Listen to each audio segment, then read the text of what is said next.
Hey guys, I'm Danielle. Welcome to my channel. If you are a returning subby, thank you so much for your support. If this is your first time seeing one of my videos, hello.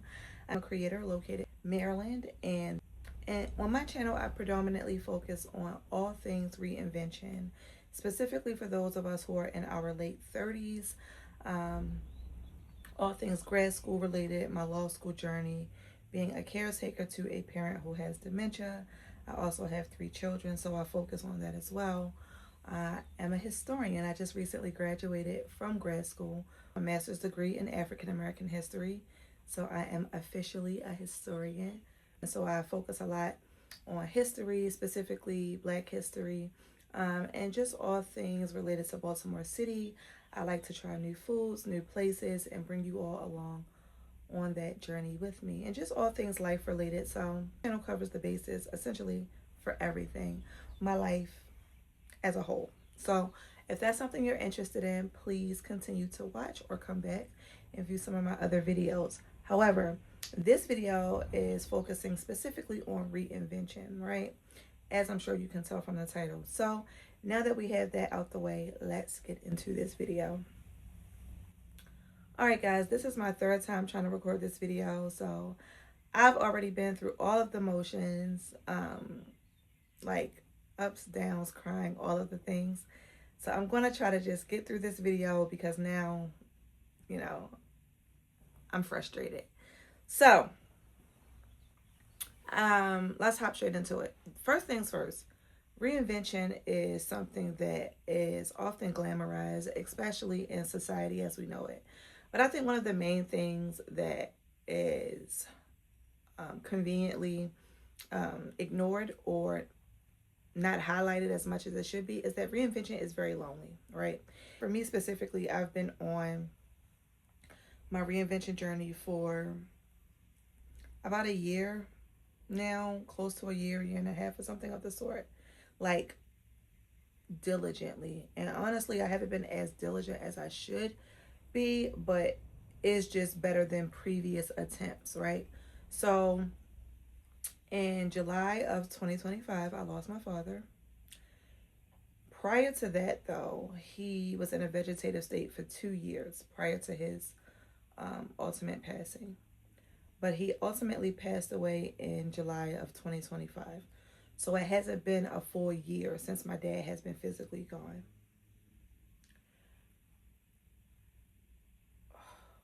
See, I thought I wasn't going to feel this way because I've already cried so many times recording this video. I'm sorry. So just give me a minute. Just give me a minute.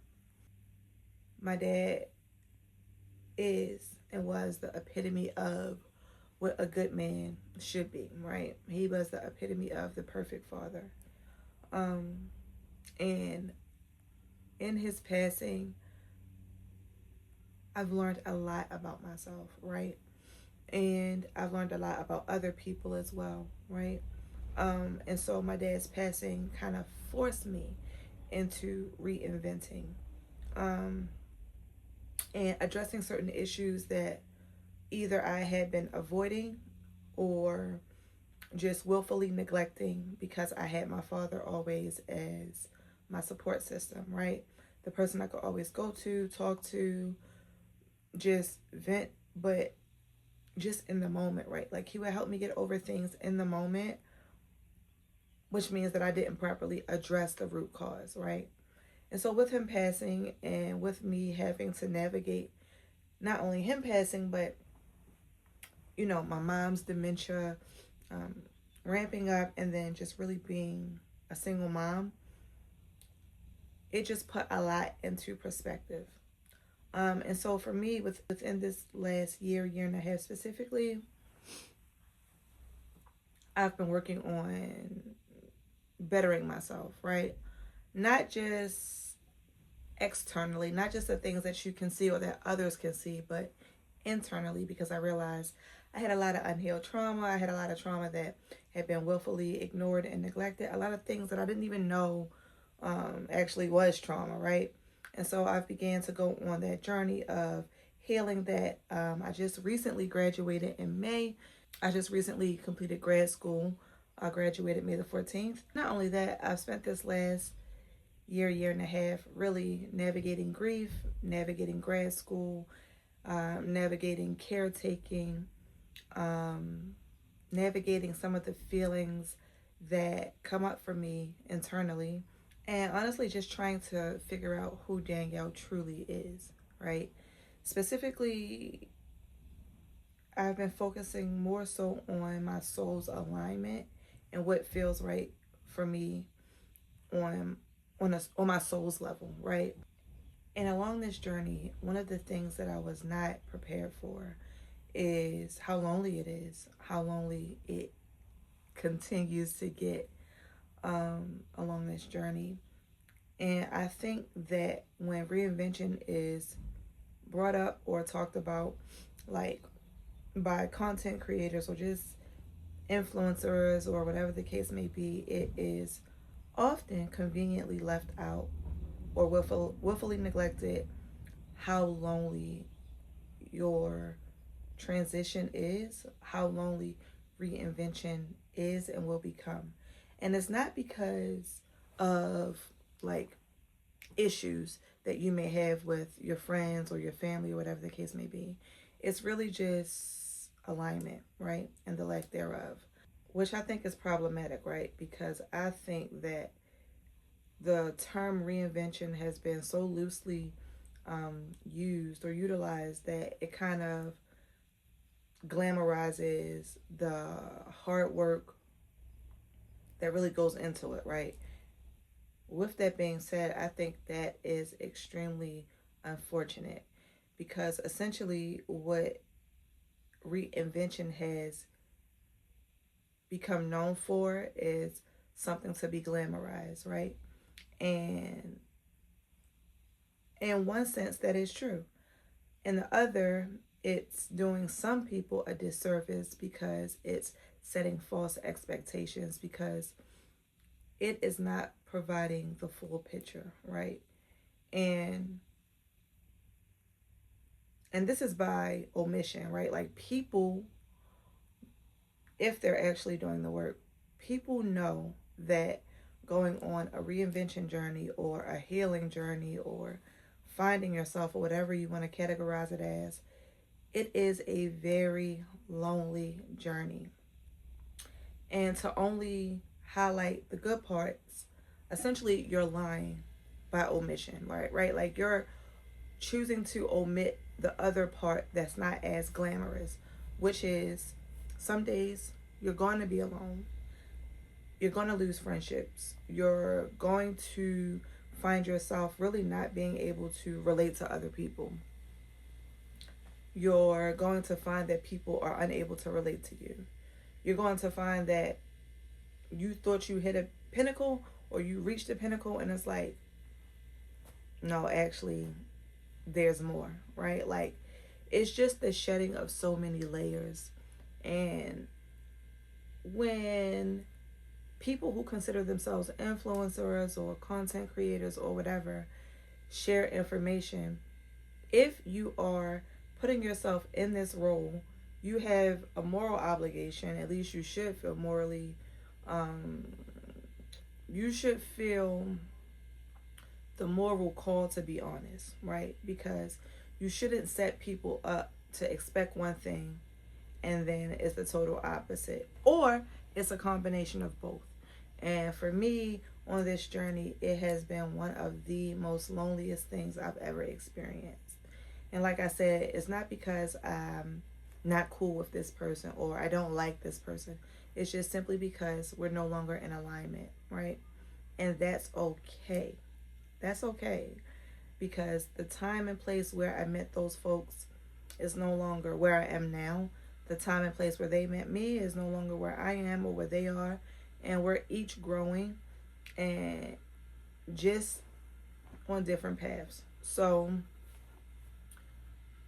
the main goal, or one of the things that I'm aiming to do, is to make sure that I am true to myself and true essentially to my soul. Like what feels good to my soul, not what feels good or what looks good externally, not what society is telling me I should do, not what people around me still expect me to do because they're still viewing me through an old lens.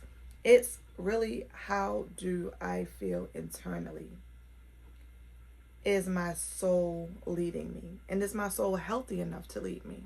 And if not, what do I need to do to ensure that, I'm the healthiest version of myself? Because I'm a firm believer that we are spiritual beings having a human experience. And so I want my soul to guide and lead me on this journey called life. Watching my dad pass, like I was there when he passed away, and just the whole situation, right? Like him being in a vegetative state, it happening suddenly, all of the things really put life into perspective for me. And it's that type of pain that really changes you. Because, at least me, it did for me. It changed my mindset. It changed my perspective.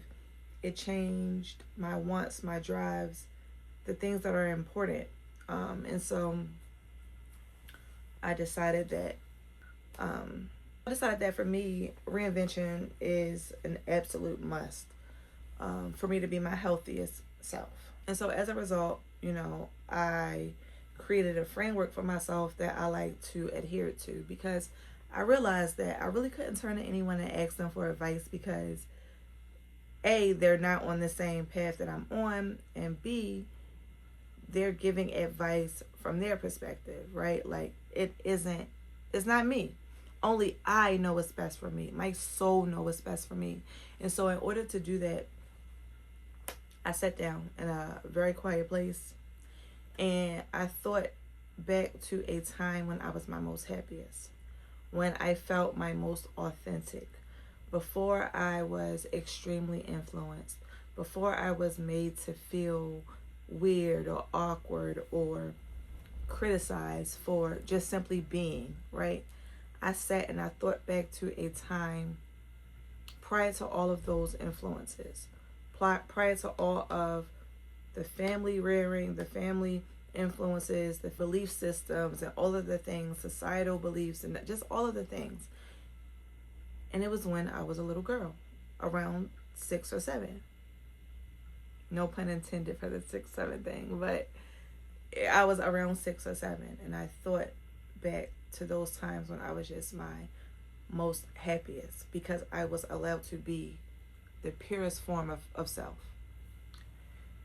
And from there, I would meditate on that feeling, why that feeling was actually prevalent or important to me. Why at 38 did I feel there were characteristic traits in my 6 and 7-year-old self that made me the most happiest, right? And from there, I was able to build a framework that I'm using currently while on this reinvention journey. And so this framework essentially is the GROW framework, with G representing to get clear, right? Like, when I have those moments or feelings of loneliness, I ask myself, am I actually lonely or am I in transition, right?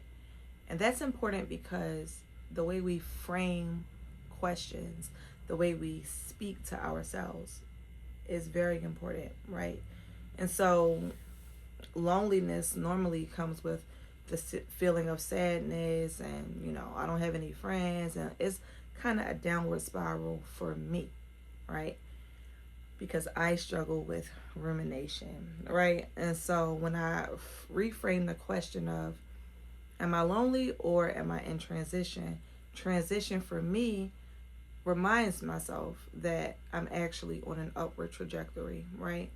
And although it may not be a straight line, it may have a few curves and dips and hips, but it's still, I'm moving upward, right? Because I am essentially growing, evolving, maturing, and essentially becoming, right? And so when I feel those feelings and I ask myself that, it helps to recenter me and it helps to reshape my frame of thinking, thus reframing how I identify the feeling that I would typically deem as loneliness to really something that is empowering, right? Because I'm not lonely, I'm transitioning, you know? R is for release, right? I have to make sure that I'm reminding myself to release people who have already shown me where I stand in their lives, right? Who have already shown me my importance or the lack thereof, right? Who have already shown me that they, in fact, do not love me the way that they are saying, do not respect me, do not value me. And essentially, they're not in alignment with how I see myself and how I am learning to see myself. All right, now O is for open, okay? This means to open yourself up to new things. For me, baby, I love going out alone, okay?